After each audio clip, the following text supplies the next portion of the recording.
खोए हुए तो हम खुद हैं और ढूंढते खुदा को हैं। कहते हैं ईश्वर हर एक शय में है, अगर वो सब में है तो दिखता क्यों नहीं। हम कोशिश भी तो नहीं करते, अगर वो हम सब में है तो क्यों ना पहले हम खुद की तलाश करें। एक बहुत ही सुंदर कहानी है। एक सन्यासी सारी दुनिया की यात्रा करके भारत लौटा। एक छोटी सी रियासत में मेहमान हुआ। उस रियासत के राजा को जब पता चला तो वो उनसे मिलने गए और बोले, महात्मन, एक प्रश्न 20 वर्षों से पूछ रहा हूँ, कोई उत्तर नहीं मिला। क्या आप मुझे उस प्रश्न का उत्तर देंगे?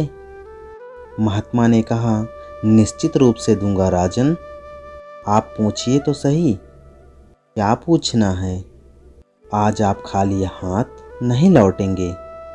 इस पर राजा ने कहा, मैं ईश्वर से मिलना चाहता हूँ।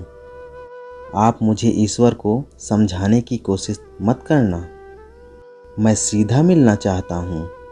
सन्यासी ने कहा, अभी मिलना चाहते हो या थोड़ी देर ठहर के मिलना चाहते हो? राजा ने कहा, माफ़ करिए महात्मा, शायद आप भूल कर रहे हैं। मैं परम पिता परमात्मा की बात कर रहा हूँ। कहीं आप ये तो नहीं समझ रहे हैं कि मैं ईश्वर नाम के किसी व्यक्ति से मिलने की बात कर रहा हूँ? सन्यासी मुस्कुराए और बोले, महानुभाव, भूलने की तो कोई गुंजाइश ही नहीं है। मैं तो 24 घंटे परमात्मा से मिलाने का ही काम करता हूँ। अभी मिलोगे या थोड़ी देर ठहर कर? सीधे जवाब दो। राजा ने हिम्मत करके कहा, मैं अभी मिलना चाहता हूँ, आप मुझे बस मिला दीजिए। इस पर सन्यासी ने कहा, एक छोटे से कागज पर अपना नाम पता लिख दो ताकि मैं उसे भगवान के पास पहुंचा दूं और उन्हें बता तो सकूं कि उनसे कौन मिलना चाहता है। राजा ने एक कागज पर लिख दिया, अपना नाम, अपना महल, उम्र, परिचय, उपाधियां सब लिख दिया। सन्यासी ने कागज पढ़ा और राजा से कहा, ये सारी बातें आपने जो कागज पर लिखी है मुझे तो झूठी मालूम पड़ रही है। फिर राजा ने कहा, मैंने तो सब सही लिखा है। तब सन्यासी ने राजा से कहा, अगर तुम्हारा नाम बदल दिया तो तुम क्या बदल जाओगे? राजा ने कहा, नहीं, नाम के बदलने से भला मैं क्यों बदलूंगा? नाम तो नाम है, मैं तो मैं हूँ। सन्यासी ने कहा, तो एक बात तो तय हो गई कि नाम तुम्हारा परिचय नहीं है। अब दूसरी बात, आज तुम राजा हो, कल तुम भिखारी हो जाओगे तो क्या तुम बदल जाओगे? इस पर राजा ने कहा, नहीं महात्मन, भले ही राज्य चला जाए, भिखारी हो जाऊं, फिर भी मैं क्यों बदलूंगा? मैं तो आज जो हूँ वही रहूँगा, राजा होकर भी और भिखारी होकर भी। इस पर सन्यासी ने कहा, तब तय हो गई दूसरी बात, राज्य भी तुम्हारा परिचय नहीं है। अब राजन रही तीसरी बात, आपकी उम्र क्या है? राजा ने कहा, 40 बरस।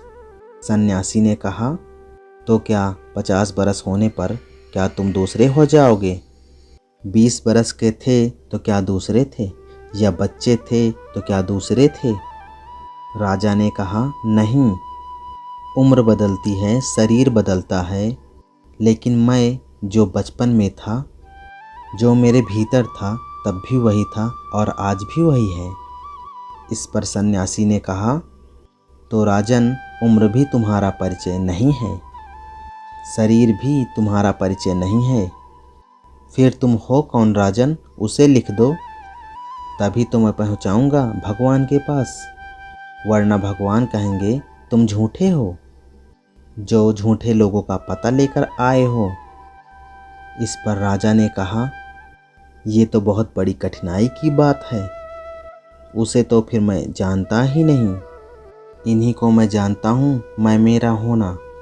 मेरा नाम, मेरा उम्र, मेरी परिचय, मेरी उपाधियाँ, यही तो है मेरा होना। यही तो जानता था मैं मेरा होना। इस पर सन्यासी ने कहा, हाँ राजन, ये तो कठिनाई की बात है, जिसका मैं परिचय ना दे सका, बता ना सका कि कौन मिलना चाहता है, तो भगवान भी कहेंगे कि मुझे आखिर किससे मिलाने ले जा रहे हो। जाओ राजन, पहले उसे खोज लो जो तुम हो, तुम्हारा असली परिचय, तुम्हारा वजूद, तुम्हारा होना। और एक बात कह देता हूँ राजन, जिस दिन तुम ये जान लोगे कि तुम कौन हो, उस दिन भगवान को खोजने नहीं आओगे, क्योंकि खुद को तो जानना ही ये जानना है कि परमेश्वर क्या है। भगवान मंदिर और मूर्तियों में विराजमान नहीं है, भगवान तो हमारी अनुभूतियों में है। हमारी आत्मा ही भगवान का मंदिर है। कितनी प्यारी पंक्तियाँ हैं। मैं अपनी इबादत खुद ही कर लूँ तो क्या बुरा है। किसी फ़कीर ने कहा, मुझ में भी खुदा है। अगर आप मुझे पहली बार सुन रहे हैं तो प्लीज़ सब्सक्राइब कीजिए।